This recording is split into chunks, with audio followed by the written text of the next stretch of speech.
이거 갖고 계시나요? 한번 좀 봐주시면 좋겠습니다. 네, 여기에 보면 그 오전 강의는 이게 크게 상관은 없는데 저희가 오전 오후 이제 왔다 갔다 하시는 분이 있을 수도 있어서 제가 미리 말씀을 드리겠습니다. 오후 강의를 한번 보시겠습니까? 오후 강의 11월 4일 있죠, 화요일. 이때가 저희 그 기도회입니다, 교회 기도회. 그래서 저녁에는 이 강의를 할 수가 없어서 11월 4일 저녁 강의는 6일 목요일로 바뀌게 됩니다. 그래서 혹시 뭐 오전에 오시는 분은 똑같습니다.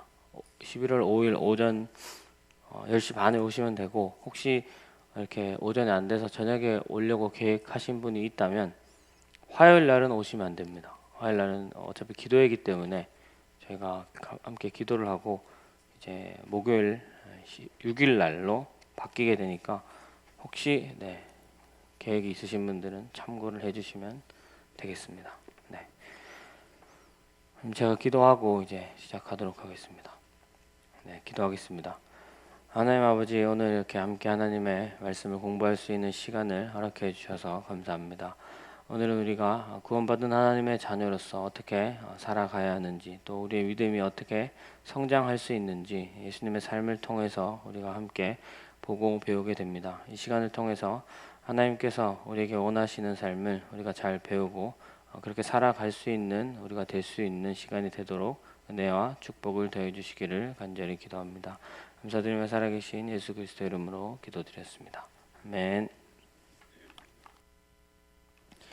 네, 오늘은 7과입니다. 7과 23페이지입니다. 7과 23페이지. 네, 제목이 그리스도인의 생활입니다. 네, 그리고 8과는 믿음의 성장, 이렇게 되는 거죠. 그리스도인의 생활 그리고 믿음의 성장은 그리스도인이 되어야 할 수 있는 것이죠. 예수님을 믿은 사람이 그리스도인다운 생활을 하게 될 수 있고, 그리고 그 믿음이 성장하게 되는 것입니다. 그래서 우리가 지난 시간까지는 죄가 무엇인지 배웠습니다. 또 구원을 받는다는 것이 무엇인지, 또 어떻게 구원을 우리가 확신할 수 있는가에 대해서 배웠습니다. 그래서 이제는 우리가 구원을 확신한 하나님의 자녀가 되었기 때문에 앞으로 어떻게 신앙생활을 해야 하는가, 어떻게 살아야 하는가를 배우게 됩니다. 그래서 먼저 7과에서는 그리스도인의 생활에 대해서 배우게 됩니다. 네, 학습 목표 한번 같이 읽어보도록 하겠습니다. 읽도록 하겠습니다. 시작.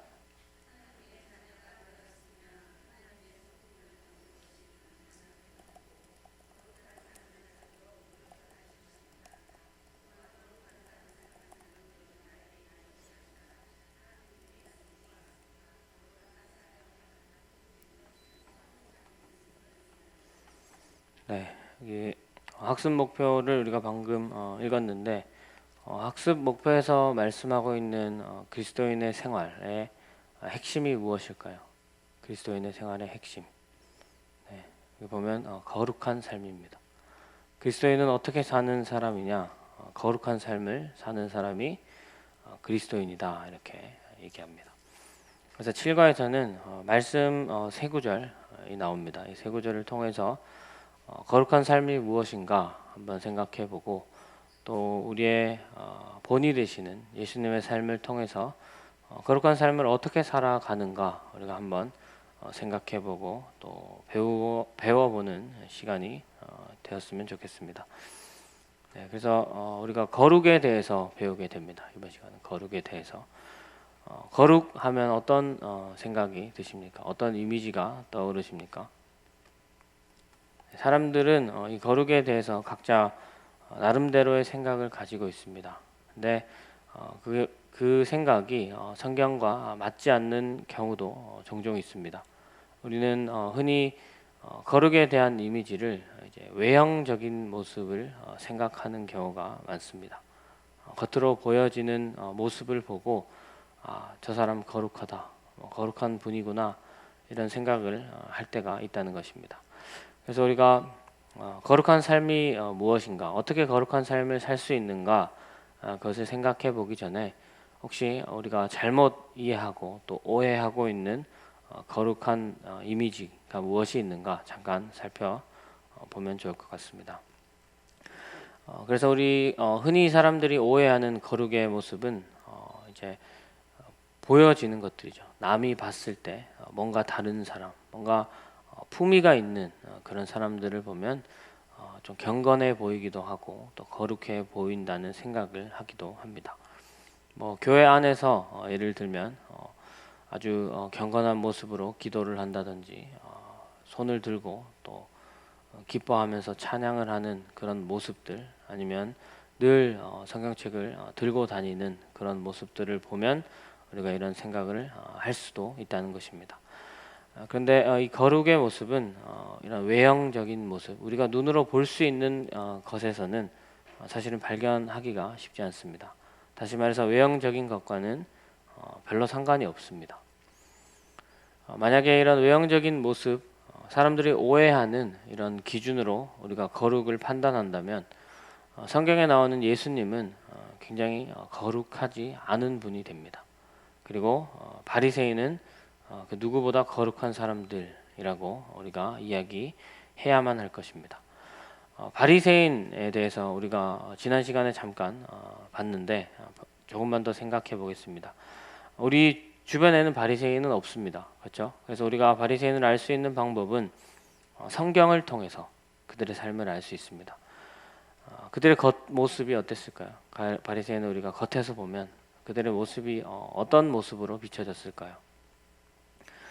성경책에서 우리가 바리새인을 만납니다. 근데 성경을 보면 바리새인들의 외형만 기록하지 않습니다. 그들의 속 마음까지 다 기록하고 있습니다. 그래서 우리는 바리새인을 굉장히 쓰레기 같은 사람으로 생각합니다.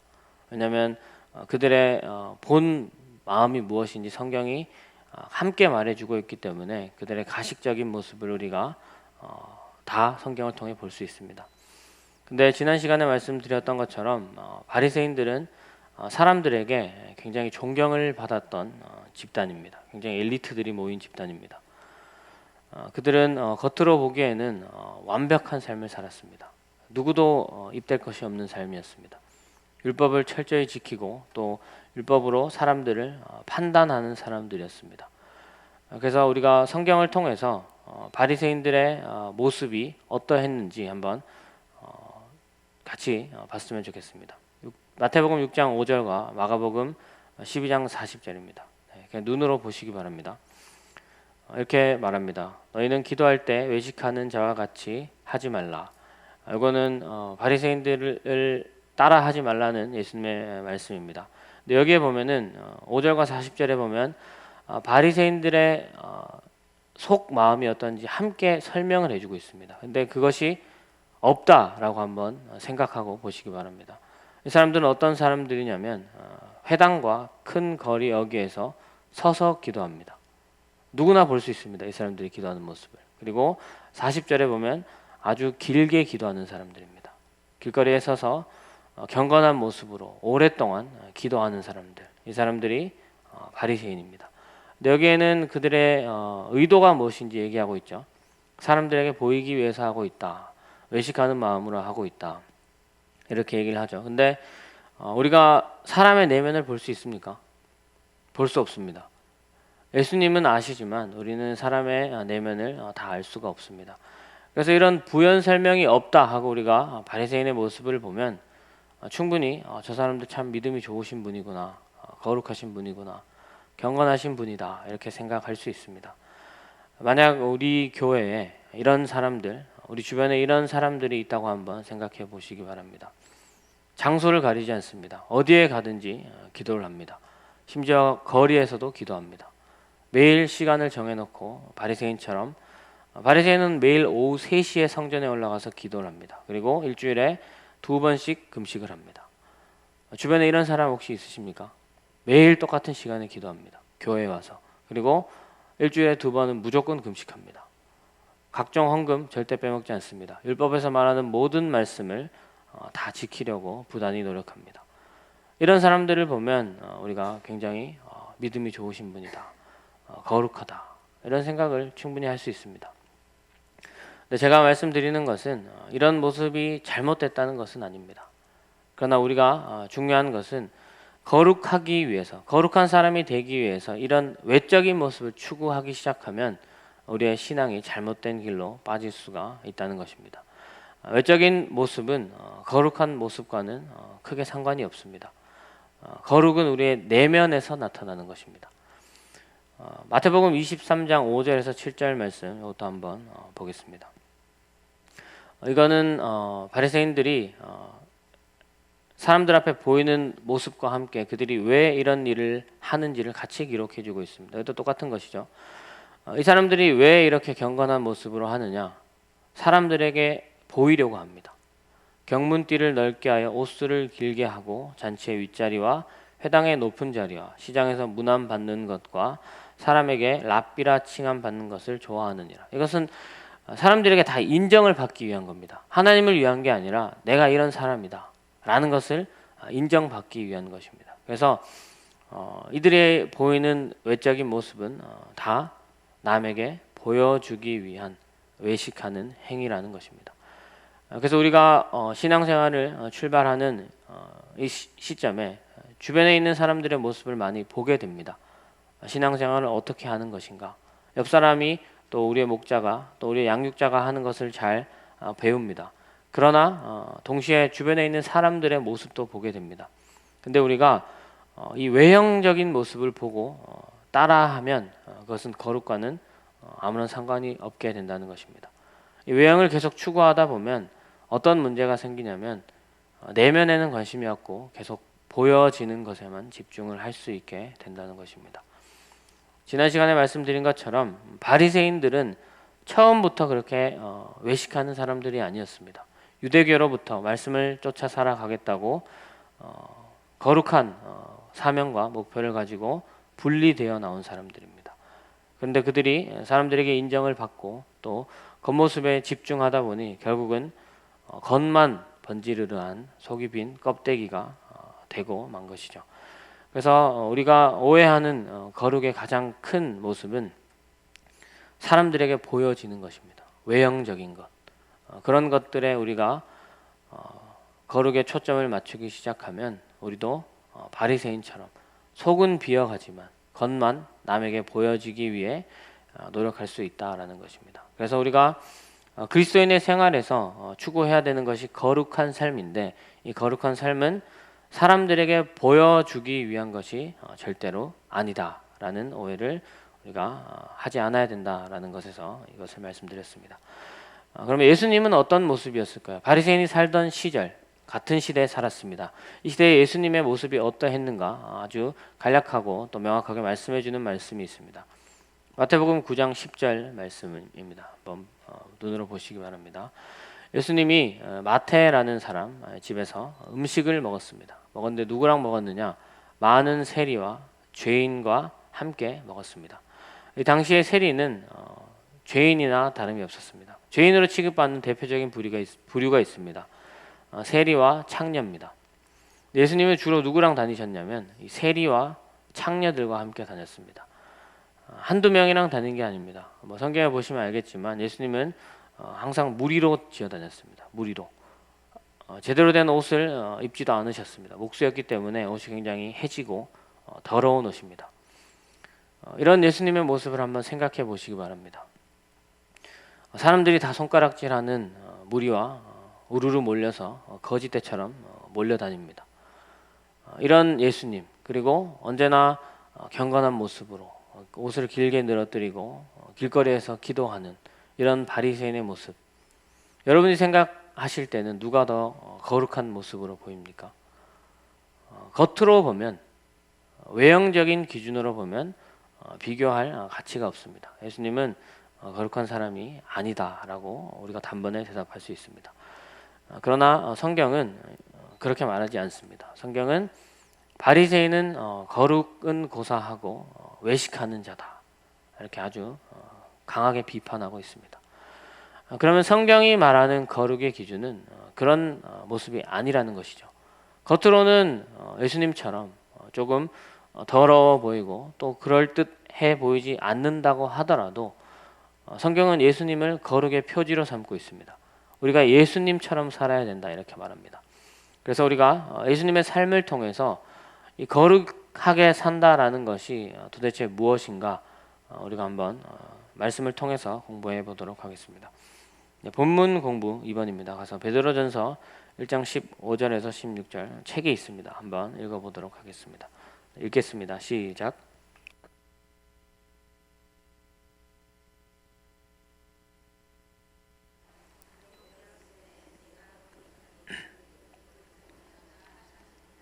아멘. 제가 이거 배터리를 좀 가겠습니다. 배터리가 없어가지고.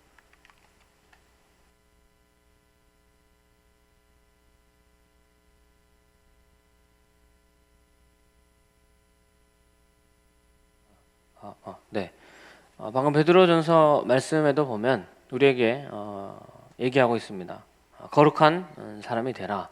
하나님도 우리에게 명령하셨습니다. 내가 거룩하니 너희도 거룩할지어다. 그러니까 이 베드로전서는 베드로가 기록한 책입니다. 앞에는 베드로가 얘기하죠. 거룩한 자가 되라. 근데 너희가 왜 거룩해야 되냐? 그 밑에 보면 레위기 말씀입니다. 이건 하나님이 이스라엘 백성들에게 하신 명령입니다. 내가 거룩하니 너희도 거룩할지어다. 베드로의 말은 이겁니다. 너희가 왜 거룩해야 되냐? 내 말이 아니라 하나님이 너희에게 거룩하라고 명령하셨다. 너희는 거룩해야 된다. 이렇게 말씀하시는 것이죠. 그래서 그리스도인은 거룩한 삶을 살아야 됩니다. 그럼 어떻게 거룩한 삶을 살 수 있습니까? 거룩한 삶이 무엇일까요? 방금은 우리가 오해하는 거룩한 삶에 대해서 말씀을 드렸습니다. 네, 여기 보면 거룩한 삶을 어떻게 사는 것인지 우리에게 힌트를 주고 있습니다. 베드로전서 앞에 보면 이렇게 말하죠. 오직 너희를 부르신 거룩한 이처럼 이렇게 말합니다. 무엇이 거룩한 삶입니까? 우리를 부르신 거룩한 이처럼 사는 것. 그것이 거룩한 삶입니다. 여러분을 부르신 이가 누구입니까? 우리를 구원해 주신 분이 누구시죠? 네, 예수님입니다. 예수님. 거룩한 삶이 무엇이냐? 우리를 부르신 예수님을 닮아가는 것입니다. 예수님처럼 산다는 것입니다. 그럼 우리가 여기서 공부해야 되는 것은 이것입니다.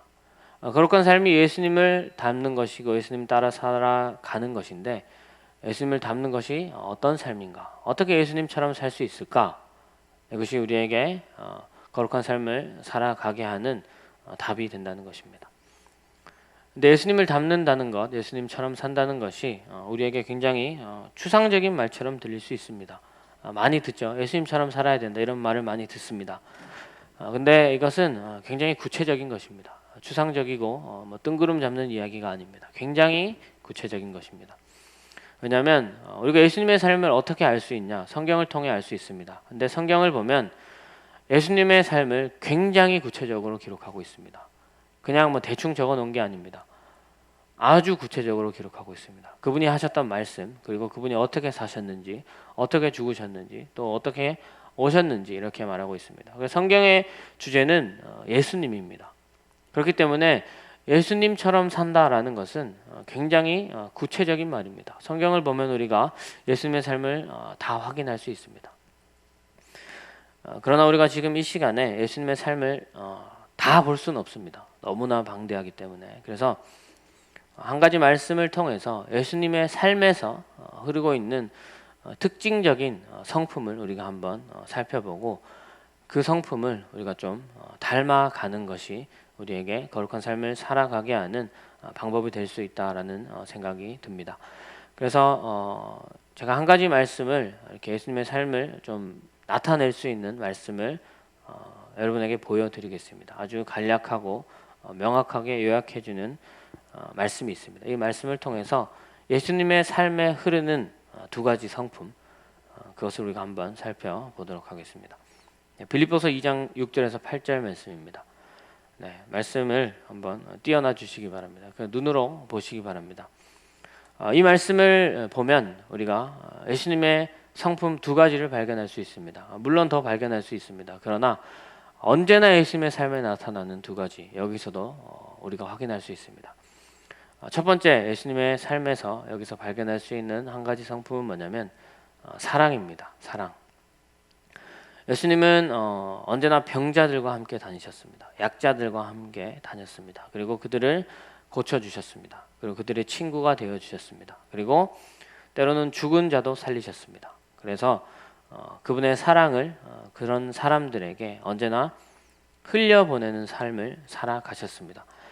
근데 이 말씀을 보면 예수님의 삶을 나타내기 이전에 예수님이 어떻게 이 땅에 오셨는가를 말씀하는 말씀입니다. 이 땅에 와서 뭐 했다 그런 말이 아니죠. 어떻게 이 땅에 왔는가 그 기원에 대해서 말씀하고 있습니다. 예수님이 어떻게 이 땅에 오셨는가? 예수님은 6절 말씀을 보면 근본 하나님의 본체이시다. 하나님과 동등한 분이시다. 그런데 하나님과 동등함을 취할 것으로 여기지 않았다라고 이야기를 합니다. 그리고 자기를 비우고 종의 형체를 가지시고 사람의 모양으로 이 땅에 나타나셔서 죽기까지 복종하심으로 십자가에 죽었다 이렇게 말씀하시죠. 그러니까 예수님이 이 땅에 오셨습니다. 오셔서 그분이 하신 일은 굉장히 놀라운 사랑의 일들이죠. 그래서 사람들은 교회를 다니지 않는 사람들도 예수님의 삶을 보면 사랑이 넘치시는 분이다 이렇게 말씀합니다. 그런데 예수님은 그러한 삶을 살기 전부터 이미 우리에게 사랑을 흘려보내고 계셨습니다. 예수님이 이 땅에 오신 것 자체가 이미 사랑이 시작된 것입니다. 뭔가를 하지 않아도 이 땅에 온 것 자체가 사랑입니다. 그리고 그것은 우리에게 보여주신 하나님의 최고의 사랑의 표현이고 또 우리에게 그 사랑을 확증하는 것이 바로 예수님입니다. 그래서 예수님이 이 땅에 오셨다는 것, 창조주가 피조 세계에 오셨다는 것은 말로 설명할 수 없는 사랑입니다. 이미 사랑이 시작된 것입니다. 그리고 그분이 이 땅에 오셔서 하신 일도 사랑을 우리가 곳곳에서 확인할 수 있습니다. 예수님이 사람으로 오시고 십자가에 죽으신 것은 우리가 지난 시간에 공부한 것처럼 나를 사랑하셔서 그렇습니다. 그래서 예수님의 삶을 통해서 우리는 사랑을 발견할 수 있습니다. 지난 시간에 우리가 말씀드린 것처럼 바리새인은 누구보다 율법을 잘 지켰습니다. 근데 중요한 게 뭐라고 말씀드렸습니까? 그들에게는 율법의 본질인 사랑이 없었습니다. 예수님은 이 규례를 지키는 것, 뭔가를 열심히 지키는 것보다 사랑을 흘려보내는 것이 더 중요하다라는 것을 그의 삶을 통해서 우리에게 보여주고 있습니다. 그 당시에 가장 존경받았던 집단이 바리새인, 사두개인 이런 사람들입니다. 근데 그들이 정말 목숨보다 중요하게 여기며 지켰던 것이 있습니다. 그게 뭐냐면 안식일입니다. 안식일 규례. 제가 지난 시간에 지금도 지키고 있다고 짧은 이야기를 해드렸습니다. 그 당시에는 정말 목숨보다 더 중요하게 지켰던 것이 안식일 규례입니다. 이때는 아무 일도 하면 안 됩니다. 근데 예수님이 안식일에 뭘 하셨습니까? 소위 말해서 일을 했습니다. 일. 사람을 살리기도 하고 병든 사람을 고쳐주기도 했습니다. 바리새인들이 예수님의 이런 행동을 보고 굉장히 많이 따지기도 했습니다. 많이 싸웠습니다. 이런 행동을 보고 회당장이 이렇게 예수님께 말합니다. 아니 하루만 더 기다렸다가 고치지 왜 굳이 안식일에 고칩니까? 이렇게 따지듯이 묻습니다. 이 질문을 통해서 우리가 발견할 수 있는 게 있습니다. 이 사람들에게 중요한 것은 그 사람을 향한 사랑의 마음이 아닙니다. 그냥 지키는 것, 그것이 중요한 것이죠. 예수님이 이렇게 얘기합니다. 너희도 안식일에 너희의 짐승이 빠지면 건져내지 않느냐 이렇게 예수님이 반문하십니다.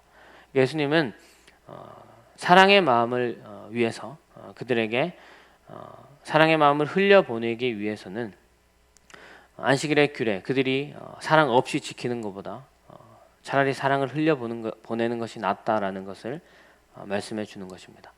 우리가 여기서 오해하면 안 되는 것은 사랑의 마음을 위해서라면 얼마든지 율법을 어겨도 된다. 내 마음대로 해도 된다. 이런 의미는 아닙니다. 이런 의미는 아니고 예수님이 우리에게 보여주시는 것이 뭐냐? 사랑 없이 그냥 외형과 형식만 지킬 바에는 형식이 부족하더라도 사랑하는 모습, 사랑의 마음을 흘려보내며 사는 것, 그것이 중요하다는 것입니다. 그래서 우리가 첫 번째 예수님의 삶에서 발견할 수 있는 것은 사랑입니다. 거룩한 삶의 첫 번째 표지는 사랑입니다. 거룩한 사람들의 삶에는 사랑이 흐르고 있어야 합니다. 겉으로 뭔가를 하는 게 아니라 여러분의 삶에 하나님의 사랑이 흐르고 있으면 여러분은 거룩한 삶을 살고 있는 것입니다. 예수님의 삶에서 나타나는 두 번째는 순종입니다. 순종. 빌립보서 2장 6절에서 8절 말씀을 보면 복종이라고 나옵니다. 복종. 여기 말씀에는 복종이라고 나오는데 순종과 복종은 뭐 같은 의미입니다. 저기 보면 8절에 보면 이렇게 나오죠. 사람의 모양으로 나타나사 자기를 낮추시고 죽기까지 복종하셨다 이렇게 말씀합니다. 순종하셨다는 것이죠.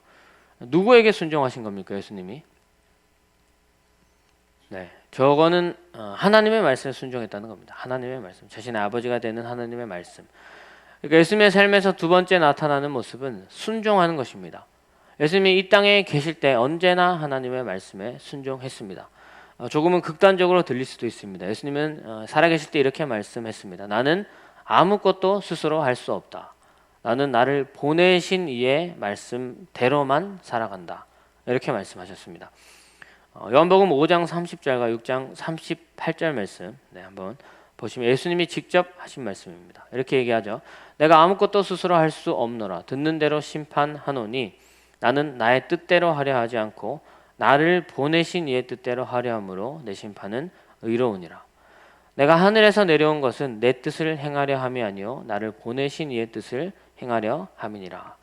예수님은 이 땅에 하나님의 말씀에 순종해서 이 땅으로 오셨습니다. 여기 오셔서도 마찬가지입니다. 자기 뜻대로 하지 않고 나는 나를 보내신 아버지의 뜻대로 행한다 이렇게 얘기합니다. 예수님의 삶에서 흐르는 두 가지가 이것입니다. 사랑과 순종입니다. 그래서 거룩한 삶을 산다라는 것이 무엇인가? 우리가 받은 하나님의 사랑을 우리가 흘려보내며 사는 것입니다. 그리고 두 번째는 우리를 구원하신 하나님 그리고 예수 그리스도의 말씀에 예수님처럼 순종하며 살아가는 것입니다. 이것이 거룩한 삶입니다. 그리스도인의 삶에서 나타나야 하는 거룩한 삶이 사랑과 순종이라는 것입니다. 근데 순종, 두 번째 제가 순종에 대해서 말씀드렸는데 이 순종에는 조건이 있습니다. 조건. 순종을 하기 위해서 필요한 게 있습니다. 그게 뭐냐면 관계입니다. 관계. 순종을 하려면 관계가 있어야 할 수 있습니다. 물론 누구나 할 수 있는 것, 그것은 뭐 관계 없어도 할 수 있습니다. 예를 들면 저 뒤에 있는 문을 좀 닫아주세요. 이것은 오늘 처음 본 사람에게도 제가 할 수 있습니다. 이건 관계가 사실 필요 없습니다. 그냥 누구나 할 수 있는 거죠. 어떤 면에서는 순종이라고 말하기도 힘듭니다. 그러나 제 부모님이 미국에 계시는데 일주일 동안 가서 저 대신 부모님을 좀 보살펴 주십시오 라고 말하는 부탁은 아무나 못하는 거죠. 이 말에 순종은 아무나 할 수 없습니다. 왜냐하면 자신의 삶의 일주일을 일단은 포기해야 됩니다. 그러니까 이것은 내가 이 사람과 어떤 관계에 있느냐에 따라서 할 수 있고 말고가 정해지는 것입니다.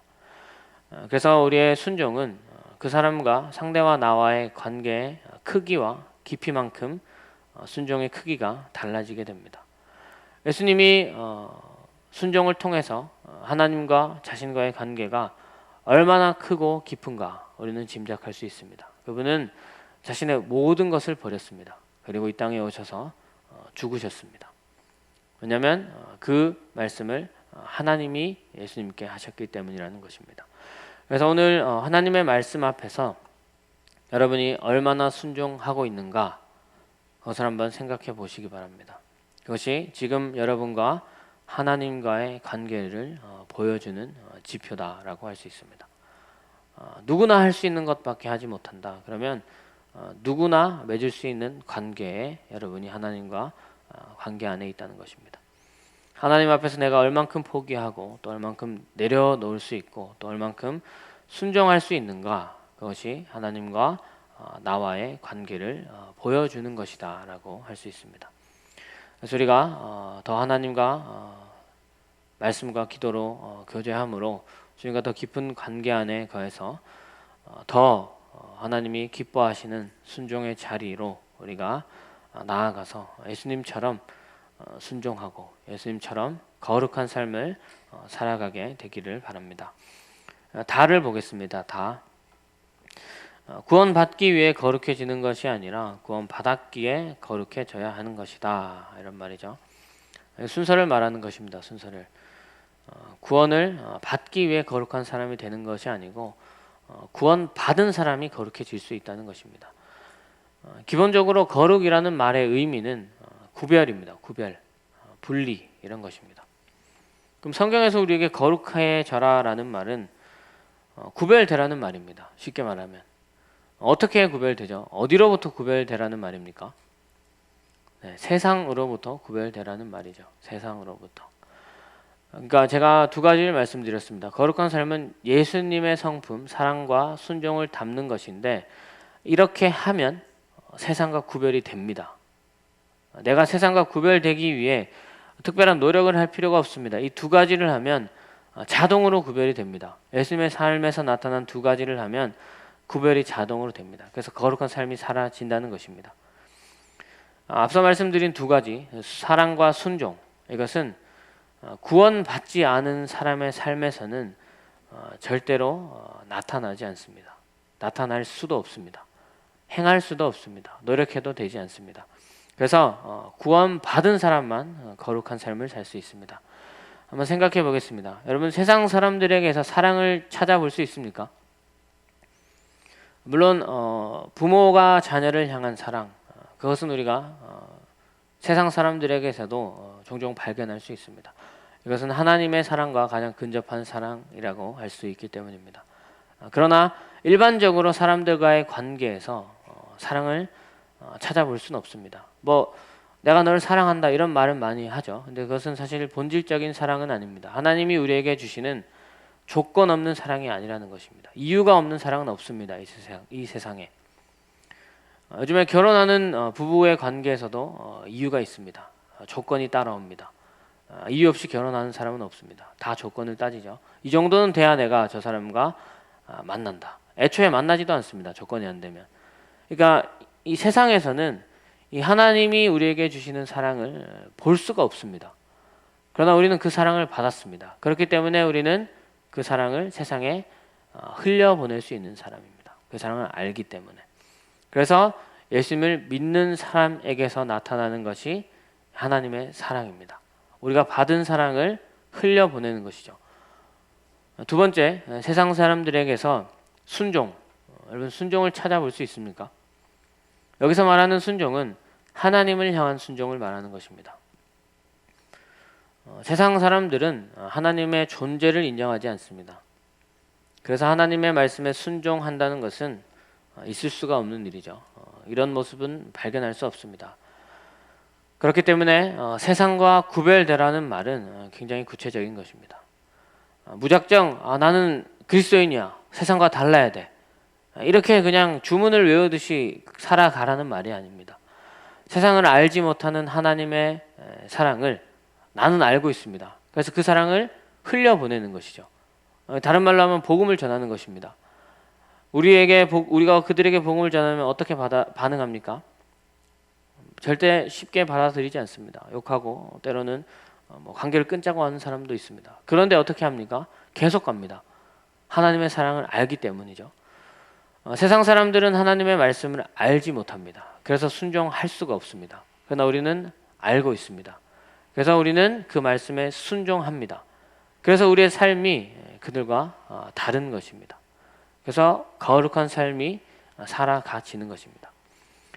예수님이 이렇게 살아가셨습니다. 예수님이 이 땅에 오셔서 바리새인들과 달라지려고 노력한 게 아닙니다. 그냥 그분은 하나님의 말씀에 순종한 겁니다. 그러니까 그들의 삶과 예수님의 삶이 달라 보였던 것입니다. 그래서 우리는 이 말씀을 통해서 예수님을 발견하고 그분을 닮아가는 삶을 살아가야 합니다. 이것이 거룩한 삶이라는 것입니다. 보여지는 것, 남들과 좀 더 다른 삶의 패턴을 유지하는 것, 그게 거룩한 삶이 아닙니다. 하나님이 여러분에게 하시는 말씀, 그리고 하나님이 여러분에게 보여주신 그 사랑을 기억하고 그렇게 살아가는 것이 거룩한 삶입니다.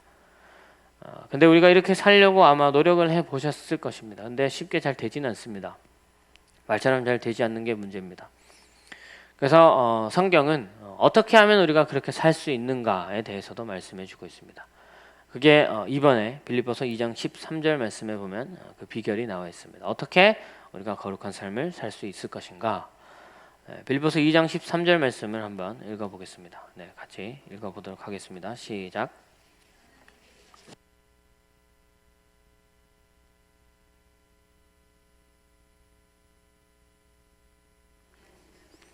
아멘. 네. 우리가 거룩한 삶을 살아야 합니다. 그런데 우리의 힘으로 되지는 않습니다. 그래서 아까 1번에 다해 보면 구원 받은 사람이 거룩한 삶을 살 수 있다 이렇게 말하죠. 구원 받은 사람만 거룩한 삶을 살 수 있습니다. 이 말에 답이 있습니다. 거룩한 삶은 우리의 힘으로 살지 못합니다. 방금 읽었던 2장 13절 말씀처럼 우리는 우리 안에서 활동하시는 하나님의 능력을 힘입어야 합니다. 그래야 거룩한 삶을 살 수 있습니다. 우리 안에 활동하시는 하나님이 누구시죠? 네, 성령님입니다. 지난 시간에 배웠습니다. 이 성령님은 누구에게만 오십니까? 예수님을 믿은 사람에게, 영생과 함께 성령님이 구원받은 하나님의 자녀에게 선물로 주어집니다. 그렇기 때문에 성령이 없는 사람은 거룩한 삶을 살 수가 없습니다. 여러분 안에 성령님이 계십니까? 그러면 그 성령님이 여러분 안에 활동하십니다. 그래서 우리는 그분의 지배를 받을 수 있습니다. 그래서 그분의 지배를 받고 그분의 능력을 힘입어서 거룩한 삶을 살아갈 수 있게 된다는 것입니다. 근데 여기서 중요한 것이 있습니다. 예수님을 믿어서 그분이 내 안에 계셔도 내가 그분의 지배를 받지 않기로 마음을 먹으면 거룩한 삶은 우리 삶에서 나타나지 않습니다. 성령님은 우리의 마음을 강제로 바꾸시는 분이 아닙니다. 그래서 우리가 예수님을 믿었다고 해서 모든 사람이 거룩한 삶을 사는 것은 아닙니다. 말씀을 통해서 기도를 통해서 우리가 그분의 지배를 받아야 됩니다. 그분의 인도를 받아야 됩니다. 그래야 거룩한 삶이 사라지기 시작한다는 것입니다. 나를 보겠습니다. 나를 보면 성령님이 우리 안에서 하시는 일이 무엇인가 구체적으로 말씀해 주고 있습니다. 하나님께서 우리가 주님을 영접한 다음에 하나님의 자녀로서 살 수 있도록 해주시기 위하여 우리에게 해주시는 두 가지가 무엇인가 이렇게 말씀하죠. 두 가지 밑에 나와 있습니다. 첫 번째, 하나님의 뜻대로 살고 싶은 마음을 주십니다. 마음. 그래서 위에 빌립보서 2장 13절 중간쯤에 한번 보시면 이렇게 말씀합니다. 여러분으로 하여금 하나님을 기쁘시게 할 것을 염원하고 실천하게 하시는 분입니다. 이렇게 말하죠. 우리 안에 활동하시는 분이 우리 안에서 하나님을 기쁘시게 할 수 있도록 실천하는 분이다. 이렇게 말씀하고 있습니다. 성령님이 우리 안에 계십니다. 그리고 우리 안에서 역사하십니다. 그리고 우리에게 말씀대로 살고자 하는 마음을 주신다는 것입니다. 하나님이 기뻐하시는 것이 무엇인가 깨닫게 하신다는 것입니다. 여러분이 신앙생활하면서 느끼실 것입니다. 이거 하나님이 기뻐하시는 일이 아닌데, 이렇게 하는 걸 하나님이 원하실 텐데, 이런 마음을 예수님을 믿는 하나님의 자녀라면 마음속에 느끼게 됩니다. 그게 하나님이 우리에게 마음을 주신다는 겁니다. 이때 우리가 해야 되는 게 무엇이냐? 그 말씀에 순종하는 겁니다. 이 성령을 소멸하지 않고 그 말씀대로 순종하는 것입니다. 여러분이 이 마음을 주셨는데 그냥 그 마음을 먹고 그대로 소멸하고 다시 예전의 삶으로 살아가면 거룩한 삶이 사라지지 않습니다. 그 마음을 주실 때 우리가 해야 하는 게 그 마음대로 살고자 하는 의지를 가지고 순종하는 것입니다. 순종하는 것. 그렇게 순종하면 어떻게 하냐? 두 번째입니다. 마음 먹은 대로 실천할 수 있는 능력을 주십니다. 이것이 중요한 겁니다. 여기서 제가 오해할 수 있기 때문에 조금 설명을 드리겠습니다. 마음 먹은 대로 실천할 수 있는 능력을 주신다는 것은 하나님이 말씀대로 살아갈 수 있는 능력을 주신다는 겁니다. 근데 중요한 게 있습니다. 아무것도 안 하고 내가 가만히 있어도 능력을 주신다는 말이 절대 아닙니다. 앞에 말하면 이렇게 얘기하죠. 마음 먹은 대로. 마음을 먹어야 됩니다. 말씀대로 살겠다는 마음을 먹어야 그 힘을 준다는 것이죠. 첫 번째, 하나님이 마음을 주십니다. 너 이렇게 하면 안 돼. 이렇게 해야 돼. 마음을 주십니다. 그 마음대로 하려는 마음을 먹어야 된다는 것입니다. 내가 이 죄에서 돌이키려는 노력을 해야 된다는 것이죠. 그러면 하나님이 힘을 주신다는 겁니다. 그래서 하나님이 능력을 주십니다. 성령이 능력을 주십니다. 근데 중요한 게 뭐냐? 그 능력을 내가 구하는 것이 필요하다는 것입니다. 여러분의 의지를 말하는 것입니다. 의지. 예를 들어 보겠습니다. 어떤 사람이 중독에 빠져 있습니다. 그 중독의 종류는 다양할 수 있습니다. 담배가 될 수도 있고, 술이 될 수도 있고, 포르노가 될 수도 있고, 쇼핑이 될 수도 있고, 도박이 될 수도 있습니다. 취미 생활이 될 수도 있습니다. 다양하죠, 중독은. 어떤 것이든 상관없습니다. 어떤 중독에 내가 빠져 있습니다. 그러면 내가 하나님을 믿는 사람이면 하나님이 처음 우선적으로 나에게 마음을 주십니다. 그것은 잘못된 것이다. 이 중독에서 벗어나야 된다라는 마음을 주십니다. 찔리는 마음을 주신다는 것이죠. 그럼 어떻게 해야 됩니까? 가만히 있어야 됩니까? 가만히 있으면 계속 중독에 빠져 있습니다. 어떻게 해야 됩니까?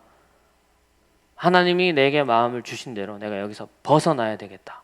이 마음을 가지고 벗어나려는 마음을 먹어야 됩니다. 의지를 가져야 된다는 것이죠. 그 마음대로 살려는 노력을 해야 된다는 겁니다. 가만히 있으면 중독에서 벗어나지지 않습니다. 가만히 있으면 죄가 자동으로 밀려나지 않습니다. 내 안에 계신 성령님의 능력을 내가 구해야 된다는 것입니다. 잘 되지 않습니다. 그래서 우리가 기도를 하는 것이죠. 하나님께 이렇게 기도합니다. 하나님, 제가 이 문제로부터 벗어나고 싶습니다. 하나님이 제게 계속해서 마음을 주시지만 제 힘으로는 되지 않습니다. 제가 너무나 이 죄에서 벗어나고 싶습니다. 더 이상 여기서 빠져 살고 싶지 않습니다. 하나님, 저를 도와주세요. 이렇게 하나님의 도우심을 구해야 한다는 것이죠. 그리고 실제로 그렇게 살아야 됩니다. 노력을 하는 것이죠. 실패해도 계속 다시 벗어나려고 노력하고. 그러면 하나님이 어떻게 해주십니까? 마음 먹은 대로 살 수 있는 힘을 공급해 주신다는 것입니다. 그래서 우리가 하나님의 도움을 받기 위해서, 우리 안에 역사하시는 성령님의 힘을 공급받기 위해서는 나의 의지가 있어야 됩니다. 가만히 있으면 안 된다는 것이죠. 여러분 안에 성령님이 다 계십니다. 성령님이 여러분에게 말씀하십니다. 그 마음을 소멸하지 마시기 바랍니다. 그 마음을 여러분이 붙잡고 말씀대로 돌이키려는 노력을 시작하시기 바랍니다. 기도하시기 바랍니다. 그러면 하나님이 힘을 주시고 여러분이 그렇게 거룩한 삶을 살아갈 수 있는 힘과 또 함께 동행해 주시겠다고 우리에게 말씀해 주고 있습니다. 그래서 우리가 우리 안에 역사하시는 그분의 말씀을 소멸하지 말고 그분과 함께 동행함으로 거룩한 삶을 살아가게 되시기를 바랍니다. 세 번째, 갈라디아서 2장 20절 말씀 한번 읽어보겠습니다. 읽겠습니다. 시작.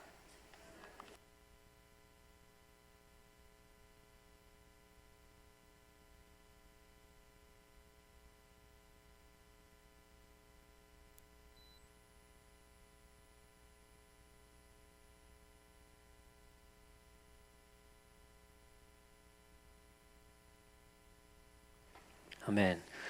네, 이 갈라디아서는 바울이 쓴 편지입니다. 바울이 쓴 편지인데 바울이 갈라디아라는 지역에 쓴 편지입니다. 쉽게 생각하면 포항에 편지를 써서 포항서입니다. 포항서. 네, 갈라디아 지역에 쓴 거죠. 이 갈라디아 지역에 편지를 썼는데 이 내용은 갈라디아서의 내용은 복음입니다. 복음, 핵심은 복음입니다. 복음을 아주 논리적으로 설명하고 있습니다. 예수님이 구원자다. 예수님이 그리스도이시며 이 그리스도를 믿을 때 너희가 하나님의 자녀가 된다 이겁니다.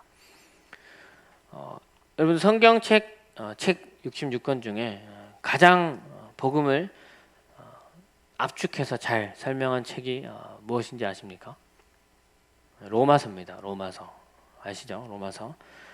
근데 이 갈라디아서는 이 로마서의 압축판이다 이렇게 얘기합니다. 이것도 그만큼 복음의 내용이 아주 핵심적으로 담겨 있다는 겁니다. 바울이 갈라디아 지역에 있는 교회에 이 편지를 썼습니다. 교회에 썼다는 말은 그리스도인들에게 썼다는 것입니다. 예수님을 믿는 사람에게 이 편지를 썼습니다. 근데 이 내용이 뭐라고 말씀드렸죠? 복음입니다. 예수님을 믿는 사람들에게 왜 복음을 다시 아주 논리적으로 설명해서 바울이 썼을까요? 이 갈라디아서의 배경을 제가 잠깐 설명해 드리겠습니다. 갈라디아서는 갈라디아 지역에 교회가 세워졌습니다. 근데 예수님을 믿고 교회가 잘 세워지고 있는데 성경에서 말하는 거짓 교사들이 들어왔습니다. 거짓 교사. 성경은 거짓 가르침 이렇게 얘기합니다. 소위 말하면 이단입니다. 이단. 이 교회에 들어온 이단은 이런 이단입니다.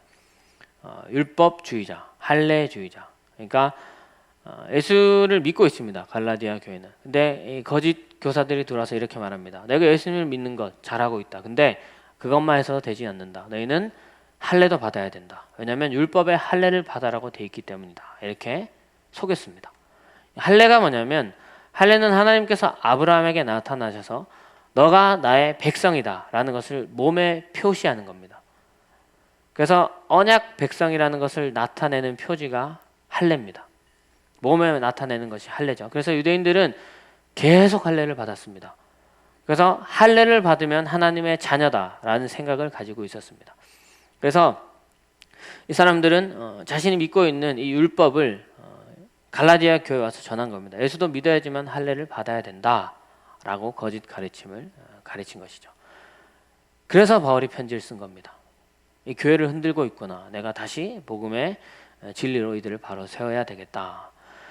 로마서와 갈라디아서의 핵심은 이신칭입니다. 이신칭이 그게 뭐냐면 믿음으로 의롭다 칭함을 받는다. 다른 조건은 필요 없습니다. 할례 같은 거 필요 없습니다. 예수님을 구원자로 믿으면 구원을 받습니다. 이게 우리가 아는 복음이죠. 그래서 바울은 다시 얘기하는 것이죠. 너희가 지금 거짓 교사들의 가르침에 혼돈되고 있는데 그거 잘못된 거야. 예수님을 믿는 것은 예수 그리스도께서 너희를 위해 십자가에 죽으신 것을 믿으면 구원을 받는다라고 쭉 설명을 합니다. 그리고 3장에 와서는 바울이 자기 얘기를 합니다. 그게 잘못된 거다. 나도 옛날에 그렇게 살았는데 그거 잘못된 거다라고 자기 얘기를 합니다. 그리고 갈라디아서 2장 20절에서 이렇게 얘기하죠. 내가 그리스도와 함께 십자가에 못 박혔다. 무슨 말입니까? 과거에 내가 죽었다는 겁니다. 과거에 내가 옛날에 맞다고 생각하고 옳다고 생각하고 믿고 행했던 그것이 잘못되었다라는 것을 알고 내가 그리스도와 함께 죽었다는 것이죠. 바울이 예전에 과거에 맞다고 생각하고 믿고 붙들었던 것이 무엇입니까? 율법입니다. 할례. 지금 갈라디아 교회의 거짓 교사들이 가르치고 있는 것. 그것이 바울이 과거에 믿었던 것입니다. 근데 자기가 거기서 돌아섰던 것이죠. 예수 그리스도를 믿고 거기서 돌아선 것입니다. 근데 사람들이 다시 글로 돌아가는 겁니다. 그러니까 답답한 거죠, 바울은. 그래서 얘기를 하는 겁니다.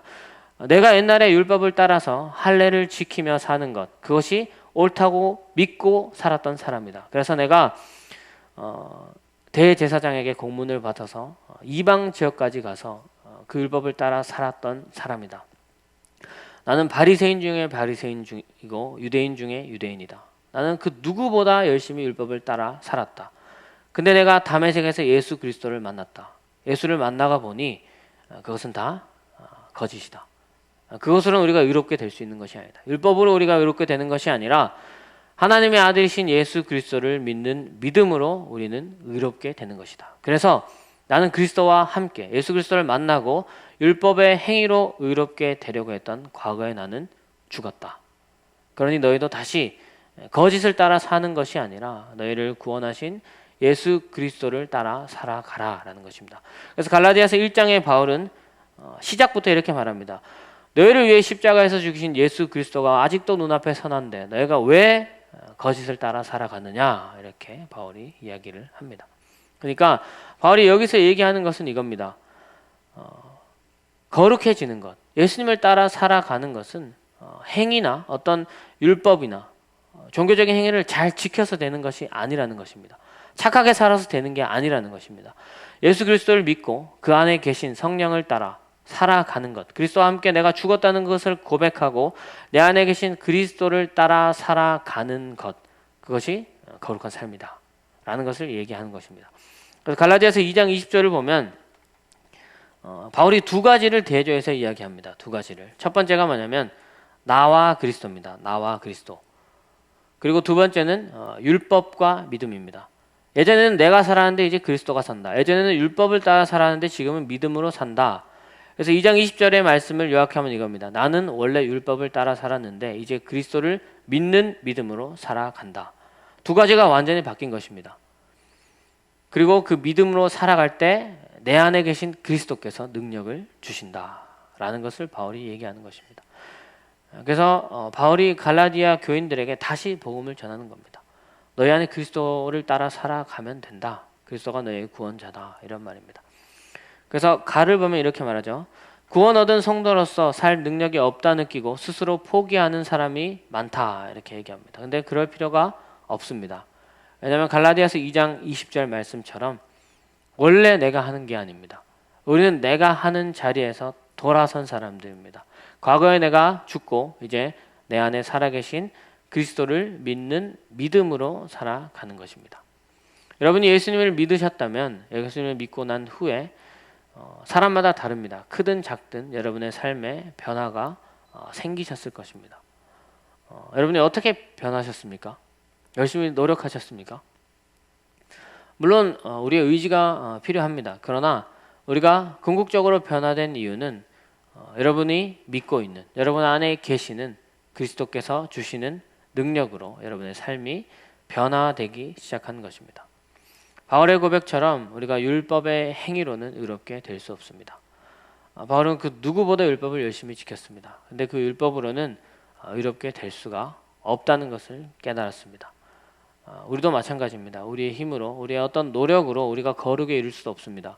우리는 우리 안에 계시는 예수 그리스도, 우리 안에 계신 성령님을 믿고 그분의 이름을 의지할 때에 그분의 능력이 우리 삶에 임하고 우리의 삶에 변화가 계속된다라는 것입니다. 라를 한번 보겠습니다. 라를 보면 믿는다는 것은 신뢰하는 것이다 라고 말합니다. 신뢰하는 것. 신뢰한다는 것은 그 상대에게 우리가 기댈 수 있다라는 것입니다. 내 것을 내어줄 수 있다는 것이죠. 내가 가지고 있는 것, 내가 이 사람을 믿으니까 줄 수 있다라는 것입니다. 그래서 그게 돈이든 시간이든 어떤 일을 선택하는 여러분의 선택과 결정권이든 우리가 하나님께 얼마나 내어줄 수 있느냐, 그것이 우리의 믿음과 우리가 하나님을 얼마나 신뢰하는가를 말해주는 것입니다. 난 예수님을 믿습니다. 그러나 내 모든 일은 내가 결정합니다. 내가 판단합니다. 내가 선택합니다. 그것은 예수님을 믿는다는 말이 아닙니다. 예수님을 신뢰하는 것이 아니라는 것이죠. 우리가 예수님을 믿을 때 우리는 우리의 삶을 그분께 맡길 수 있습니다. 그리고 그분께 맡길 때 그분의 능력이 우리 삶에 나타납니다. 갈라디아서 2장 20절 말씀 여러분 기억하시기 바랍니다. 여러분의 과거의 여러분 옛사람은 죽었습니다. 여러분 안에 살아계시는 예수 그리스도를 믿는 믿음으로 날마다 변화되는 삶을 살아가게 되시기를 바랍니다. 네, 좀 쉬었다가 팔과하겠습니다. 지금 35분입니다. 35분인데 45분에 하겠습니다. 45분.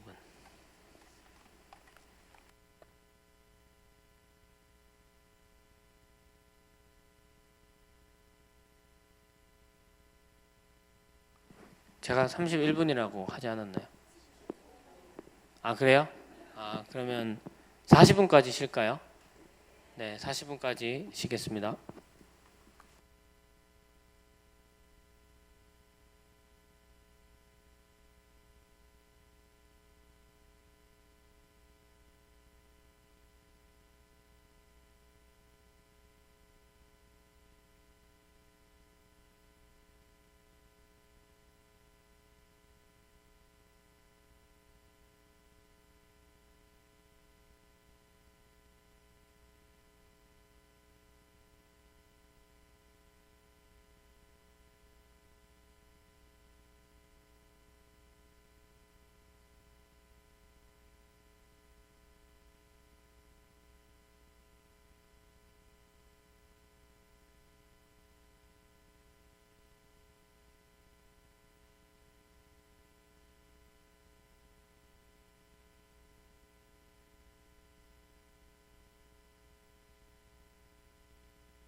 네, 이제 하겠습니다. 8과 하겠습니다.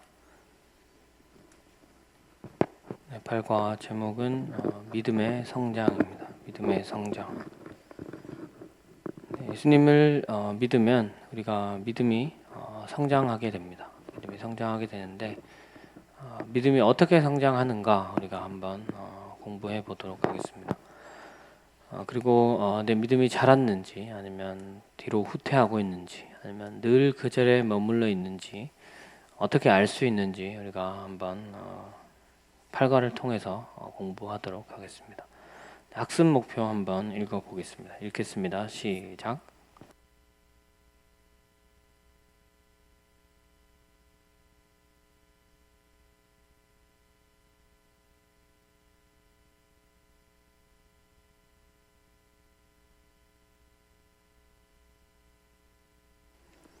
네, 방금 읽은 것처럼 우리의 믿음이 성장했는가 그렇지 않는가 이 성장의 척도는 교회를 얼마나 다녔느냐, 성경을 얼마나 알고 있느냐, 혹은 또 내 직분이 무엇인가, 또 우리 집안이 몇 대째 기독교를 다니는 집안인가, 이런 외부적인 것에 있지 않다라는 것입니다. 물론 이런 환경들은 우리의 믿음에 굉장히 도움이 되기는 합니다. 성경을 열심히 읽으면 당연히 신앙생활에 도움이 됩니다. 그리고 기독교 집안에서 태어나면 그런 분위기 속에서 자라게 되면 당연히 믿음이 좋은 영향을 받을 수는 있습니다. 그다음 무조건 이런 것들이 있다고 해서 저 사람은 믿음이 좋다 이렇게 말할 수는 없다라는 것입니다. 이런 것들이 믿음에 도움은 되지만 이런 것들 때문에 네 믿음이 성장했다라는 절대적인 기준이나 척도가 될 수는 없다라고 이야기를 하는 것이죠. 그럼 어떻게 우리의 믿음이 성장할 수 있는가? 여기 학습 목표를 보면 믿음의 성장은 내부적인 것에 있다, 내면적인 것에 있다 이렇게 말합니다. 이게 구체적으로 어떤 의미인지 우리가 오늘 본문 말씀을 통해서 같이 한번 공부해 보도록 하겠습니다. 고린도전서 3장 1절에서 3절까지 한번 말씀을 같이 읽겠습니다. 시작.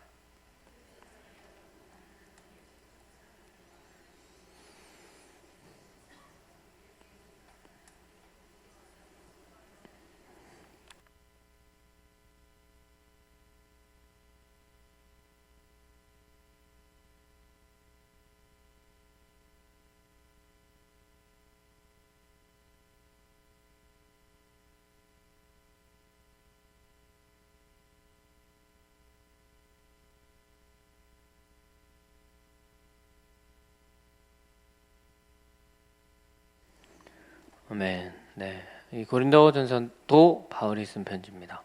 바울이 고린도 지역에 있는 교회에 쓴 편지입니다. 네, 우리가 3장 말씀 방금 읽었죠. 이걸 보니까 지금 고린도 교인이 영적으로 어떤 상태에 있는 것 같습니까? 굉장히 성숙하고 좋은 상태에 있는 것 같습니까? 아니면 어린아이 같은 상태에 있는 것 같습니까? 네. 1절을 보면 이렇게 말하죠. 나는 영에 속한 사람에게 말하듯이 여러분에게 할 수 없어. 육에 속한 사람 곧 그리스도 안에서 어린아이와 같은 사람에게 말하듯이 하였습니다. 이렇게 얘기합니다. 바울은 지금 이 고린도 교인들이 영적인 어린아이와 같은 상태에 있다라고 이야기를 하고 있습니다. 여기 고린도전서 3장 1절 3절 말씀을 보면 바울은 그리스도인을 두 가지 부류로 나누고 있습니다. 첫 번째는 영적인 어린아이입니다. 이들을 향해 육에 속한 사람이다 이렇게 이야기를 합니다. 그리고 영적으로 어느 정도 성장한 사람을 향해서는 영에 속한 사람이다 이렇게 이야기를 하고 있습니다. 그래서 가를 보면 육적 교인, 영적 교인 이렇게 나누고 있습니다. 두 가지로 나누고 있습니다. 바울은 왜 이들을 향해서 영적인 어린 아이다 혹은 육에 속한 사람이다 이렇게 이야기를 하고 있습니까? 왜 그렇게 이야기를 할까요? 3절 말씀에 보면 답이 있습니다. 3절 말씀 이렇게 얘기하죠. 3절 말씀에 보면 여러분 가운데 시기와 싸움이 있으니 여러분은 육에 속한 사람입니다. 그리고 그런 모습을 보니 당신들은 지금 인간의 방식대로 살고 있는 거 아닙니까? 이렇게 반문하는 것이죠. 결국 어린아이, 영적인 어린아이라고 말하는 이유는 이들이 시기와 싸움이 그들의 삶에 나타나고 있기 때문입니다. 그래서 우리가 3장 말씀을 보면 이 고린도 교인들은 참 어린 교인들이구나, 영적으로 미숙한 자들이구나, 이렇게 우리가 생각을 할 수밖에 없습니다. 근데 고린도전서는 지금 3장이죠. 근데 1장부터 시작이 됩니다. 1장 말씀을 보면 바울이 고린도 교인들에게 문안 인사를 하는 내용이 기록되어 있습니다. 쉽게 말하면 이제 인사말이죠. 안녕하세요. 저는 바울입니다. 잘 지내셨죠? 잘하고 있습니다. 이런 인사말 멘트죠. 근데 이제 이 인사 멘트를 보면 우리가 전혀 예상하지 못한 이 3장에서 봤던 모습과는 완전히 반대되는 고린도 교인들의 모습이 나옵니다. 바울이 이 문안 인사를 모든 편지에 다 쓰고 있습니다. 모든 편지에. 근데 제가 아까 말씀드린 갈라디아서 있죠. 갈라디아에서만 문안 인사가 없습니다. 굉장히 바울이 이제 분에 차서 쓴 편지가 갈라디아서입니다. 제가 말씀드리는 것은 그만큼 예수 그리스도를 믿는 믿음 외에 다른 것을 따라 살아가는 종교적 행위나 나의 생각이나 이런 것을 따라 살아가는 것이 그만큼 어리석은 행동이다라는 것입니다. 네, 그냥 여담이고, 자 이제 고린도전서 1장 4절에서 9절을 보면 바울이 고린도 교회에게 말한 인사말이 기록되어 있습니다. 이 말씀을 보면 고린도 교회가 어떤 모습을 하고 있는지 아주 구체적으로 볼 수 있습니다. 첫 번째로 4절을 보면 바울이 이렇게 얘기하죠. 나는 여러분이 그리스도 예수 안에 받은 은혜를 생각하고 여러분의 일로 언제나 하나님께 감사를 드립니다. 고린도 교인들이 살아가는 모습을 보면서 그들의 삶에 나타나는 하나님의 은혜를 보면서 하나님께 감사하고 있습니다. 이렇게 말합니다. 잘하고 있다는 겁니다. 여러분은 그리스도 안에서 모든 면에서 풍족하게 되었습니다. 이렇게 말합니다. 모든 것이 풍족하다는 것, 이것도 좋은 말이죠. 그리고 이어서 곧 온갖 언변과 온갖 지식이 늘었습니다. 이렇게 말합니다. 여기서 언변과 지식, 이것은 방언, 언변, 방언을 얘기하는 게 아닙니다. 원어를 보면 여기 언변이라는 말은 진리라는 말입니다. 진리. 그리고 지식은 예수 그리스도를 아는 지식입니다. 그래서 5절에서 말하는 곧 온갖 언변과 온갖 지식이 늘었습니다. 이 말은 그리스도께서 십자가에서 죽으셨다라는 이 복음의 진리를 너희가 굳게 붙잡고 있다라는 이런 의미입니다. 복음 안에 굳게 서 있다는 얘기죠. 그리고 6절을 보면 그 복음의 진리가 그들 가운데 튼튼히 자리를 잡았습니다. 그리고 7절에서 이 복음의 진리를 그들이 확신함으로 예수 그리스도께서 다시 오시는 그 재림을 기다리며 살고 있습니다. 부활의 소망까지 있다는 것이죠. 그리고 계속해서 은사에 대해서도 이야기를 합니다. 어떠한 은사에도 부족한 것이 없습니다. 여기서 말하는 은사는 방언이나 예언이나 병을 고치는 것과 같은 놀라운 기적들까지 포함합니다. 고린도 교인의 모습은 정리하면 이런 모습입니다. 고린도 교인은 복음의 진리를 받아들이고 그 진리에 굳게 서 있습니다. 그리고 이적과 기적과 같은 성령의 열매를 아주 풍성하게 맺고 있습니다. 더 나아가서 예수 그리스도께서 다시 오실 것을 기다리며 재림의 소망, 부활의 소망을 가지며 살아갔던 사람들이 고린도 교인들의 영적인 모습이었습니다. 고린도 교인들이 영적인 어린 아이처럼 보이십니까? 이 말씀을 보면 아니면 영적으로 성숙한 사람이라는 생각이 드십니까? 네. 아마 우리 주변에 이런 사람이 있으면 우리는 믿음이 정말 좋으신 분입니다 라고 생각을 할 겁니다. 물론 이게 잘못된 것은 아닙니다. 바울도 이 부분에 대해서 칭찬을 합니다. 잘하고 있습니다. 하나님께 감사합니다. 이렇게 이야기를 합니다. 근데 동시에 그들은 아직 이들은 영적인 어린아이와 같다 이렇게 이야기를 하고 있는 것이죠. 그래서 바울이 1장 9절까지 문안 인사를 쭉 합니다. 그리고 10절부터 본론이 시작됩니다. 그리고 오늘 읽은 3장까지 쭉 이어지게 되는데 10절부터 분위기가 완전히 바뀝니다. 10절 말씀을 보면 이렇게 시작합니다. 노란색 글씨 보이시죠? 9절 칭찬 다음에 바로 저 말이 나옵니다. 그런데 이렇게 얘기하죠. 여러분 잘하고 있습니다. 근데 이렇게 얘기하는 거죠. 그 내용이 뭐죠? 형제 자매 여러분, 나는 주 예수 그리스도 이름으로 여러분에게 권면합니다. 너희 잘못하고 있는 거 있어. 내가 예수의 이름으로 너에게 권면할게. 너희가 같은 말을 하고 분열이 없도록 하고 같은 마음과 같은 생각으로 뭉치길 바랍니다. 이렇게 얘기하죠. 방금 읽은 3장 말씀이랑 똑같은 내용입니다. 싸우지 말라는 겁니다. 분열하지 말라는 것입니다. 그러니까 지금 고린도 교회의 문제가 뭐냐면 영적으로 각자의 삶을 보면 성숙한 삶을 살고 있습니다. 근데 교회 안에 분열이 생긴 겁니다. 서로가 시기를 합니다. 그리고 서로가 질투합니다. 서로가 미워합니다. 그래서 파가 나뉘게 됩니다. 1장을 보면 베드로파, 게바파라고 하죠. 게바파, 아볼로파, 바울파 이렇게 나뉩니다. 교회 안에 당파가 생긴 것이죠. 서로 시기하고 싸우다 보니 분열되고 나눠지는 일이 생긴 것입니다. 그래서 바울이 얘기하는 겁니다.